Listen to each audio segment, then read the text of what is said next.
come to the street where all of the Humvees are and shoot at the Humvees, which is basically what happened all night long.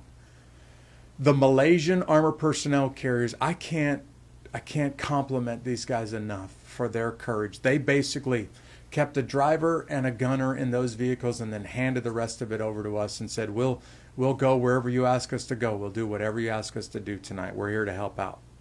The Pakistanis in their tanks, not so much. They rolled in there, got shot at a time or two, and rolled right back out of there and left the Humvees and these Malaysian APCs in the city streets. So we had so many dead and wounded from our task force that we couldn't put them inside these armor personnel carriers. Big white vehicles with giant UN letters painted on them because they were doing a UN mission. And what we ended up doing is putting the guys that were wounded inside the armor personnel carriers, putting the dead bodies on top, and just letting them hang off of the top of the Humvee, or those APCs, armor personnel carriers, which means the blood is just running down the sides of these white armor personnel carriers.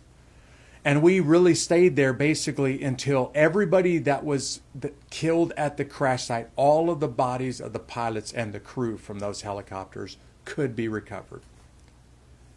Anybody who watched the news the next day will remember that one of those crash sites, Mike Durant's crash site, was ultimately overrun. I never made it there before that crash site was overrun.